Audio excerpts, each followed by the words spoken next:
Buenas noches, ¿cómo están? Pues damos comienzo a esta cuarta sesión. Para los que me han conocido, pues soy residente de medicina interna de su universidad.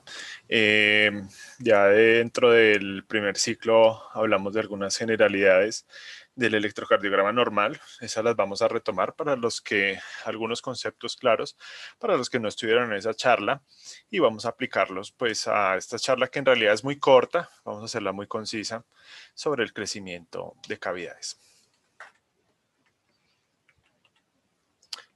Como empezamos la primera charla, vamos a hablar también de las reglas del conocimiento. Estas son como unas reflexiones que quiero que ustedes se lleven para el aprendizaje de cada uno. Bueno, deben aplicarlas a su vida para que su vida sea un poco diferente, como ustedes aprecian el conocimiento y cómo lo van a apropiar. Si ustedes seguro leen y aplican algunas de estas cosas, las cosas pueden cambiar. Su aprendizaje puede cambiar. Bueno, pues lo ha hecho en mí, entonces, ¿por qué no en ustedes? Todos los trastornos eléctricos del corazón tienen un sustrato fisiológico que los explica, y el electrocardiograma es la representación de esos cambios fisiológicos representados pues, en el trazado electrocardiográfico. Bueno, entonces hay dos tipos de remodelamiento cardiovascular. Está el alargamiento ventricular y el alargamiento auricular. Los cuales traducen a mecanismos de compensación que son la hipertrofia y la dilatación. Ambos mecanismos impactan gravemente la fisiología y el funcionamiento normal del corazón y reducen pues la funcionalidad cardíaca, y a su vez son sustrato arrítmico. ¿Para qué arritmias? Vemos que los cambios auriculares, como el alargamiento auricular, son sustrato arrítmico para la fibrilación auricular y el flúter auricular, y el alargamiento ventricular, tanto sea la hipertrofia como la dilatación ventricular, son sustrato arrítmico para la taquicardia ventricular. Un punto muy importante que deben saber ustedes es que cuando uno toma un trazado electrocardiográfico, es una herramienta útil para tratar de decir que hay un alargamiento. Sin embargo, no es la mejor. Desafortunadamente, carece de sensibilidad al diagnóstico, y vamos a ver que hay otras herramientas mucho mejores como el ecocardiograma o inclusive la cardioresonancia en otras instancias. Desafortunadamente, pues el electro pues, se queda un poco ahí. Los tipos de remodelación cardíaca están dados por dos mecanismos de patológicos como tal. Entonces está la sobrecarga diastólica, que es una dilatación causada por una sobrecarga de volumen del corazón derecho, y está la sobrecarga sistólica, que va a aumentar la precarga a unos niveles, la poscarga, qué pena, a unos niveles inimaginables, y el corazón como compensación va a tratar de crecer en su tamaño, hipertrofiarse, y esto a su vez causar pues patología, causando hipertrofia, y después va a causar dilatación porque todos esos mecanismos se van a agotar. Usualmente la cardiopatía dilatada es la última fase de la representación fisiopatológica de la enfermedad. Hay causas patológicas que llevan a sobrecargas sistólicas y diastólicas, especialmente las insuficiencias valvulares del corazón derecho van a llevar a una sobrecarga diastólica, porque pues las válvulas no van a poder cerrarse y van a permitir el flujo aumentado hacia el ventrículo derecho. Y la sobrecarga sistólica, básicamente, como les dije, es una poscarga exagerada, y su primer causa, o de las principales causas, es la hipertensión arterial sistémica, que obviamente le va a dar una gran resistencia al ventrículo izquierdo. Para vencer esa presión, él tiene que generar pues, mecanismos de adaptación, y la estenosis aórtica, que es prácticamente es un endurecimiento de la válvula aórtica. Estos tres cambios son los grandes cambios que manifiesta el electrocardiograma en la dilatación de las cavidades, en la hipertrofia y la dilatación.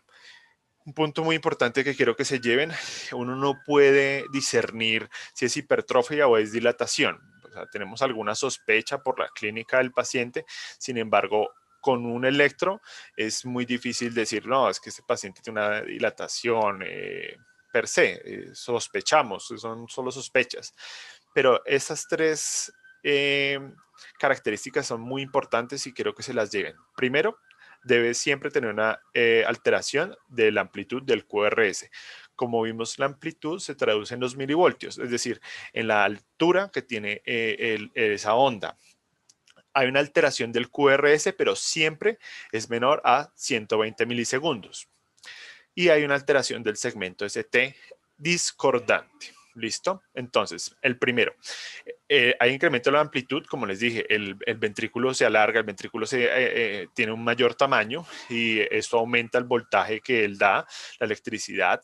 Usualmente, si es en hipertrofia ventricular izquierda, es por aumento de su tamaño.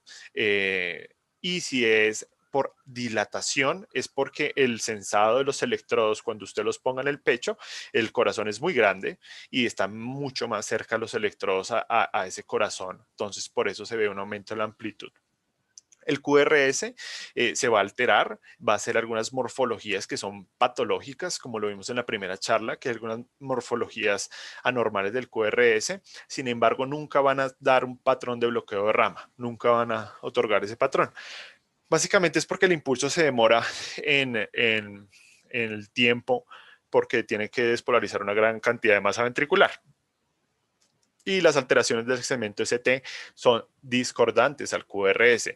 Es decir, más adelante vamos a ver qué es el término discordante. Como vimos en la primera charla, para que ustedes lean un electrocardiograma deben ser sistemáticos, organizados, metódicos. Esto es un poco harto, pero si ustedes tienen la organización para leer su electro, van a tener mucho más habilidad para diagnosticar. Entonces, la primera parte que usted va a leer es la onda P, el intervalo PR y el segmento PR. La segunda parte, el complejo QRS. La tercera, el punto J del segmento ST. La cuarta, la onda T. La quinta, la onda U, que vimos también las alteraciones de la onda U, que no son tan frecuentes y no son tan específicas de patología. Y la sexta, el QT y la duración del QT. Tengan esto en mente siempre que vayan a leer un electrocardiograma, tal vez por la emoción o la ansiedad de ver el electro, solo se enfocan en los QRS y obvian algunas partes. Entonces, siempre ser organizados para que no se les pase absolutamente nada. Como vimos también en la primera charla, esto hace parte de la primera charla, los vectores de despolarización nos dan una orientación hacia la despolarización del corazón. Como vemos en B1, siempre la onda P se va a despolarizar en la aurícula derecha con posterior desarrollo de una onda que usualmente es isobifásica, la gran mayoría la despolarización de la aurícula derecha, que posteriormente va hacia la aurícula izquierda y va a generar una deflexión negativa de la onda B1, de la onda P en derivación B1. Y en derivación B5 no vamos a ver esa derivación negativa, esa deflexión negativa, qué pena, sino vamos a ver que aproximadamente el 60% de la onda P corresponde a la aurícula derecha y el otro 40% a la aurícula izquierda. Acá vemos que el contorno de la onda P puede ser inclusive mellada en circunstancias normales. ¿Por qué? Porque ambos ventrículos se despolarizan no al mismo tiempo. Primero tiene que despolarizarse el corazón derecho para que le llegue la sangre al corazón izquierdo. Entonces, esa sobreposición de electricidad genera un mellamiento en la onda P. Y en B1 una deflexión negativa que siempre debe ser menor a 1 milivoltio. Entonces tenemos que tener el checklist de la onda P. Yo manejo muchos checklists, o sea, cosas que tiene que cumplir la onda P para que usted determine si es patológica o no. Entonces, la onda P siempre debe ser positiva en D2 y la onda P siempre es negativa en ABR, porque ABR en las derivaciones siempre negativas. La onda P frecuentemente es bifásica, ya les expliqué por qué, y su duración debe ser siempre menor a 0.12 segundos. Y en la parte patológica, que vamos a llegar a esta parte patológica, su amplitud para que sea normal debe ser menor a 2.5 milímetros o milivoltios. Eso traduce a 2.5 cuadritos. ¿Qué es la amplitud? O sea, la altura que tiene esa onda P. ¿Listo? En su patología vamos a ver la onda P pulmonare y la onda P mitrale más adelante. Llegamos a la onda P pulmonare y la P mitrale. Entonces son consecuencias patológicas de circunstancias que le están pasando al paciente. Como les dije, en electropatológico es la explicación de un trastorno y unos mecanismos de adaptación que hace el corazón. Entonces, la hipertrofia atrial aumenta las corrientes eléctricas porque se hace más grande el atrio, la aurícula, y esto otorga una mayor amplitud. Como les dije anteriormente, siempre era menor, ahora es mayor. Si la P es mayor a 2.5 milivoltios o 2.5 milímetros, dos cuadritos pequeños y medio, es una onda P pulmonare. Y la onda P mitrale es una onda P que desarrolla una joroba. Es decir, esta deflexión negativa que vimos acá es mucho más profunda. Acá las vemos, las dos. Entonces, vamos a empezar con la onda P mitrale. Como vimos, era normal que una joroba se hiciera, existiera la joroba. Sin embargo, esta joroba tiene una amplitud mucho más alta y la deflexión negativa es mucho mayor a 1 milivoltio. Esto es una onda P mitrale, usualmente ocasionada por la estenosis mitral, por eso se llama, pues su acrónimo es muy parecido. Y la onda, ¿hay preguntas? Y la onda P pulmonare es una consecuencia del alargamiento atrial. Es una onda P que es mayor a 2.5 milivoltios, si bien es mucho mayor, y es característica de aumento de la resistencia en la circulación pulmonar. Esto también hace parte de la primera charla. El complejo QRS siempre también tiene sus checklists y tiene unas reglas. Bueno, el QRS a veces no es QRS, sino es QR, QS. Eso depende de la morfología que domine en él, pero hay unas reglas que ustedes deben saber para interpretar el intervalo QRS y estas reglas se las deben saber siempre. Entonces, la primera onda negativa del QRS siempre será la onda Q. La primera onda positiva seguida de la primera onda positiva que pena siempre es una onda R. Esa onda R puede llevar otras ondas positivas que le siguen y se llamarán como R' o R subprimas, ¿listo?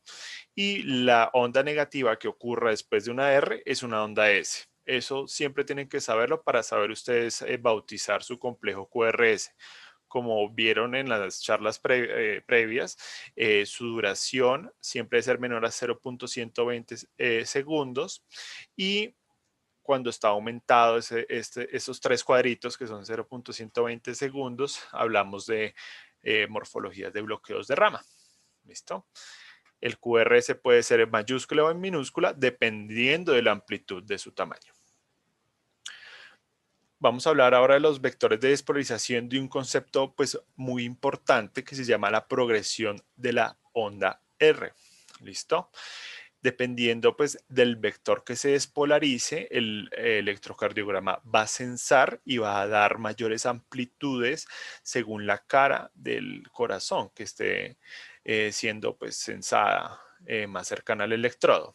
Entonces, como sabemos, la onda P es la despolarización de las aurículas, que tiene dos partes, una parte de aurícula derecha y una parte de aurícula izquierda, que ya vimos su significado patológico y su morfología normal y anormal. Luego vamos a ir a la onda R, que es la despolarización del septo miocárdico, y luego vamos a ir la onda Q, qué pena, es la despolarización del septo, y luego vamos a ir a la onda R, que es la despolarización de la masa ventricular. Es por eso es que la onda R tiene muy alta amplitud. Si ven que es muy alta, es porque es toda la masa ventricular la cual se está despolarizando.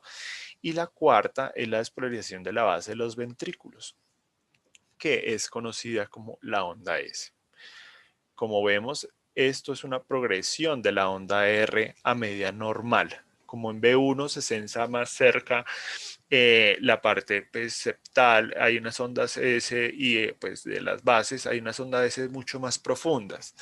Esta onda S va siendo más profunda en B2 y luego va a cambiar el vector de despolarización y nos vamos a acercar más hacia la masa ventricular, donde vamos a ver ondas R mucho más dominantes en B3, B4, B5 y B6. Esta imagen se la tienen que llevar muy clara porque esto es la progresión de la onda R. ¿Listo? Como ven, se hace pequeñita y va aumentando su tamaño hasta que disminuye a medida que su vector de despolarización se aleja del sensado.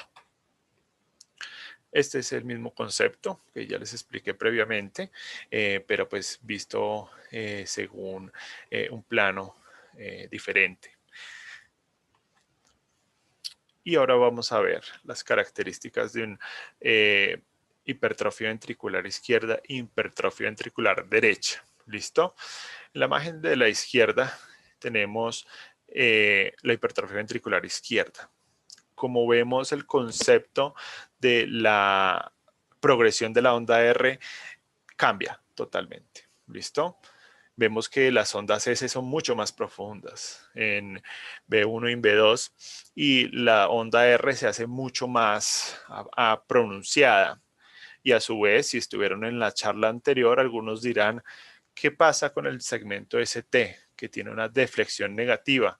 ¿Es un infarto? No, pues usualmente mucha gente se confunde y puede diagnosticar infartos sin serlo. Es una deflexión que es normal en la hipertrofia ventricular, porque como les dije previamente, en las 3 reglas de las hipertrofias ventriculares, el segmento ST es discordante a la onda R. Vemos que todos los vectores de despolarización en B4, B5 y B6 son netamente positivos, son QRS que son netamente positivos.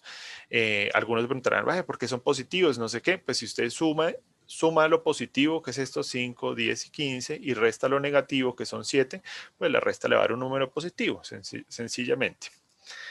Y todos los segmentos ST son negativos si los comparamos con el punto J, como habíamos dicho previamente. Para usted determinar de que el segmento ST está deprimido, debe compararlo con el PR que le sigue posterior a él y el punto J. Esos son sus dos determinantes y eso fue una pregunta del quiz que les hice la vez pasada, de determinar de que un paciente tenga un infradesnivel del ST. Obviamente todo depende del contexto clínico del paciente. Y ya vemos que también en la hipertrofia ventricular derecha cambia todo el concepto de la progresión de la onda R. La onda R se hace mucho más pronunciada en B1, B2, porque son las caras que está sensando ese electrocardiograma. Sus vectores de despolarización se acercan más hacia B1 y B2 porque es más derecho. Vemos que sus QRS también son netamente positivos y que hay una deflexión negativa en respuesta a ese QRS positivo. Ahora vamos a ver los índices de predicción de la hipertrofia ventricular izquierda. Hay 4 índices, sin embargo les quise dar colación y traer los más importantes, que son los índices de Sokolov-Lyon y los índices de Cornell. El más específico es el índice del producto de Cornell. Sin embargo, no lo vamos a tratar en esta charla porque quiero que se lleven como conceptos claros y básicos. Es un poquito más complicado de sacar. Vamos a empezar con el Sokolov-Lyon, que vamos a leer. Es una fórmula matemática, no tienen por qué sabérsela de memoria. Ustedes pueden buscarla en cualquier lugar de internet y la van a encontrar, en que la suma de RB5 o RB6 más S, la onda S en B1 o S en B2 tiene que ser mayor a 35 milímetros o la R en ABL mayor a 11 milímetros. Es el más usado, el que más usan los clínicos y su especificidad es alta, hasta el 85%. Sin embargo, el índice de Cornell le lleva la especificidad, es mucho mayor. Es la suma de S en B3 más la R en ABL mayor a 28 milímetros en hombres y mayor a 20 milímetros en mujeres. Ahora pues quiero que todos saquen alguna calculadora y miren estos complejos QRS y vamos a sacar el Sokolov-Lyon y vamos a sacar el índice de Cornell. No sé si todos están viendo bien clara la presentación y quiero pues que hagan el ejercicio para que ustedes sepan cómo sacar el índice. Les voy a dar algunos 2 o 3 minutos, no se van a demorar mucho. Y al final pues vamos a dar la respuesta porque personalmente pues previamente lo saqué y a ver si entendieron. Entonces tienen ahí el tiempo. Si quieren que le haga zoom a la presentación, si pueden ver, pues escriban en el chat por favor.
Bueno, entonces ya creo que no se habrán demorado mucho. Vamos a hacer el índice de Sokolov-Lyon. Entonces, vamos a hacer la suma. R en B5. ¿Listo?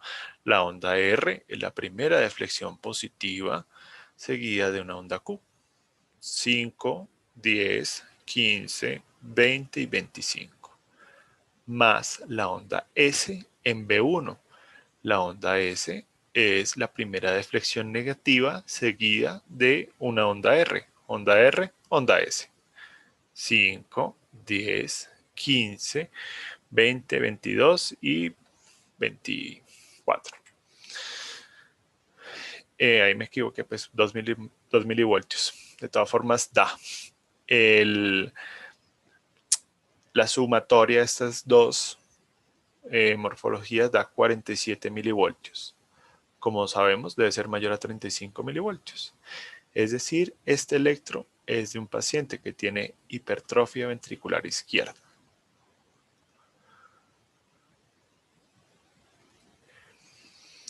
Y vamos ahora otro minutico más para calcular el índice de Cornell. Acá les dejo este ABL que no pertenece al paciente de la imagen de arriba, pero pues funciona.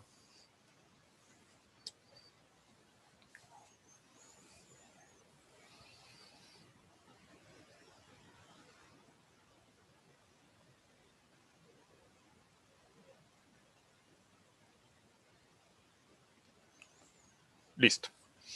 Entonces, la onda S es equivalente a 5, 10, 11, 12, 13, 14, 15. Pues puedo equivocarme en el cálculo que le haga, pero está muy cercano. Y la onda R en ABL es de aproximadamente 3, 8, 9, 10, 11, 12. ¿Listo?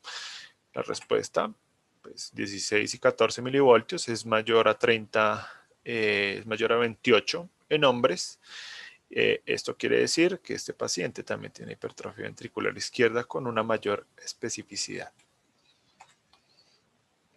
Ahora, pues a la base del aprendizaje de la repetición, entonces vamos a hablar del checklist de la hipertrofia ventricular izquierda. Entonces, ondas CR de gran amplitud, por eso las medimos para sacar el Sokolov-Lyon.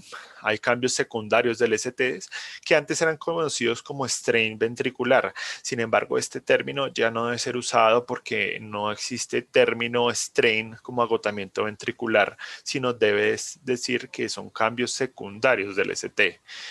Tampoco deben decir que pues, es un infra-ST establecido, es un trastorno de secundario del ST. Y hay cambios recíprocos en derivadas derechas, como sabemos, pues imagino que mis colegas habrán dicho de los cambios en espejo, en cara derecha, pues debe haber un supra-ST.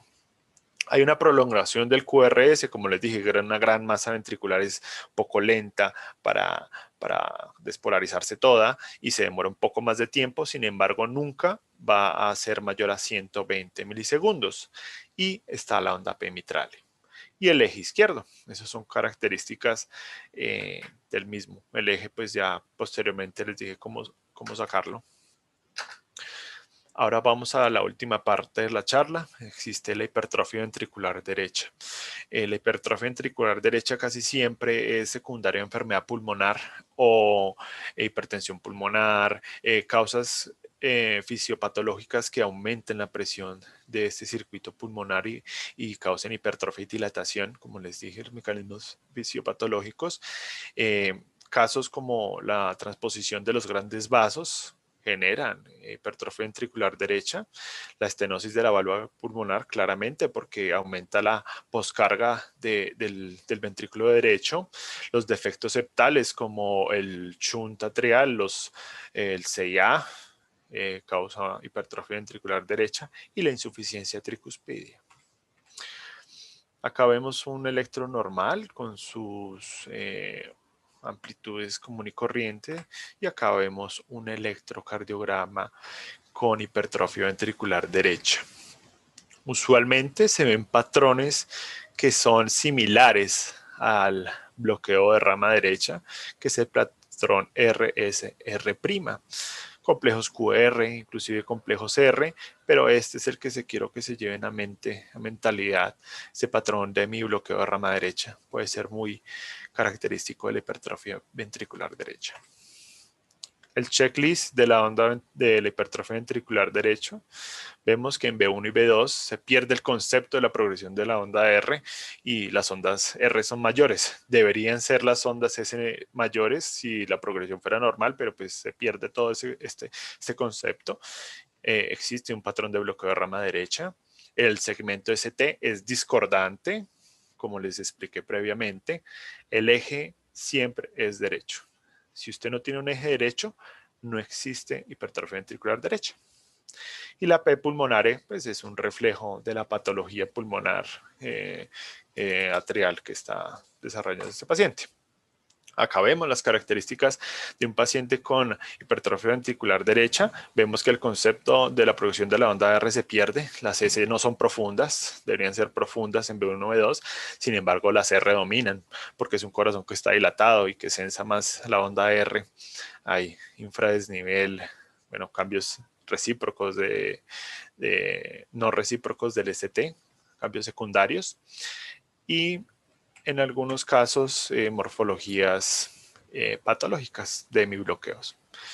Esto ya es como la última parte de la charla y pues como despedida, porque esta es mi última charla, pues quiero hablarle de un corto mensaje. Ya se acabó la parte académica, ahora vamos a hablar de un mensaje adicional. Como vimos, el 2020 nos dañó la vida casi a todos nosotros porque pues llegó el COVID inesperado. Y la NASA también lanzó un rover a Marte. Este rover está en camino porque fue lanzado pues ya a mediados de año. Está en camino a buscar vida en Marte y pues para expandir nuestra colonia. Sin embargo, ellos nos rindieron un mensaje a todos nosotros, los incluyo a ustedes porque pues ustedes son médicos en futuro, no sé si habrá algunos colegas ya graduados, nos dio un mensaje para nosotros porque pues nosotros fuimos muy afectados y perseveramos ante la pandemia y seguimos haciéndolo como mundo. Entonces, este rover llevó su mensaje fuera de la Tierra sobre que en la Tierra vive gente que cuida a los demás y que trata de salvar algunas veces o aliviar en otras, consolar siempre. Y pues somos nosotros. Es un bonito mensaje que nos tengan en cuenta, pues porque pasamos momentos muy difíciles. Y acá otro mensaje intergaláctico que la NASA como que estaba muy cerca de nosotros los médicos. Este mensaje intergaláctico hace parte de un disco de oro. Este disco de oro hace parte de una nave que se llama Voyager. Es el instrumento humano que más lejos ha llegado en el universo. Ya hace parte del espacio interestelar. Los que no saben qué es el espacio interestelar, es el espacio que comunica las estrellas. Es decir, está muy lejos, inimaginablemente lejos. Este disco de oro tiene un mensaje para quien lo encuentre, pues si creen en la vida extraterrestre o no, o alguien que lo encuentre va a llevarse un mensaje. Este disco es un disco de vinilo, eh, tiene mensajes para quien nos encuentre. Tiene voces de los humanos, música clásica, fotos, y en la parte de atrás tiene un diagrama que está en binario. El binario es un idioma computacional que es a base de números, de 1 y 0. Y en esta parte dice cómo reproducir el disco, pues si se lo encuentran. Esta parte de acá da la aguja, cómo debe pasar, y acá como algunas instrucciones en idioma binario para ser aplicado. Acá en esta parte da la relación del cuadrado y círculo como la geometría. En esta parte da las valencias del hidrógeno, y el mensaje más espectacular que me parece es que este diagrama que parece una estrella es la ubicación de la Tierra en base a 7 púlsares. Los 7 púlsares son estrellas que son como faros en el universo.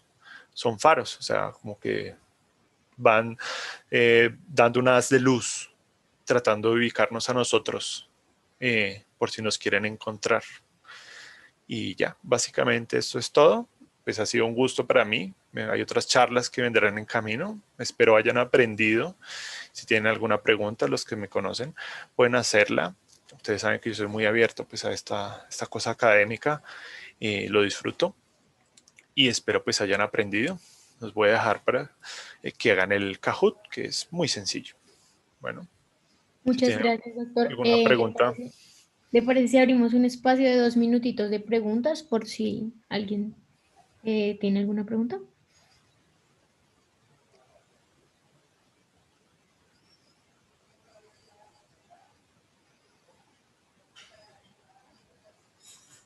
Vale, si alguien tiene alguna pregunta, la puede hacer por el chat, ¿vale? Y esperamos y a las 7:40 hacemos el Kahoot. Uh -huh. Muchísimas gracias, doctor, por todo. Listo, hagan todas las preguntas y las respondemos.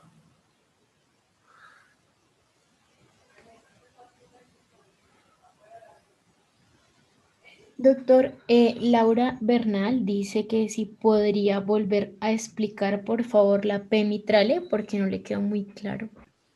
Listo.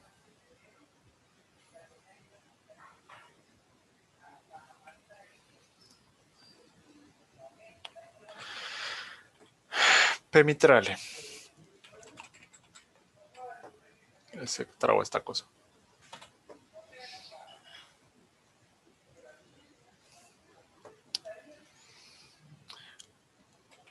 Vamos a volvernos de lo normal.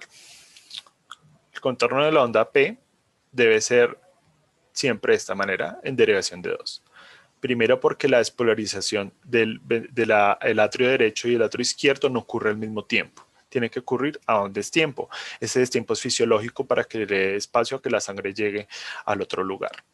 Ellas dos se solapan en algún momento y generan esta jorobita que no se ve, que se ve, está muy pequeñito,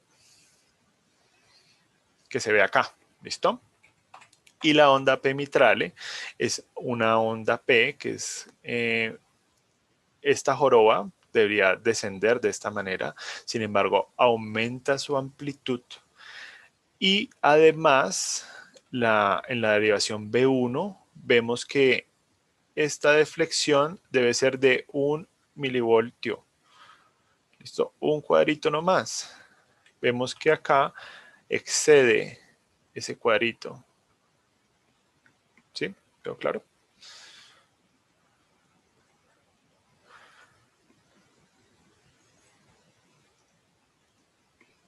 Que sí, muchísimas gracias, doctor. Hay otra pregunta, dice, ¿cómo diferenciaríamos una dilatación auricular izquierda con pemitrale de otra condición? Por ejemplo, un bloqueo incompleto o parcial de base o interauricular. Bloqueo interauricular, síndrome de Valles. Pues ese es un bloqueo del fascículo de Bachmann. Sin embargo, no considero que los bloqueos fasciculares o los bloqueos interatriales vayan a alterar la amplitud de la onda. Más bien pueden retrasar la velocidad de la conducción. ¿Listo? Básicamente así como grosso modo. El eje sería izquierdo, Silvia.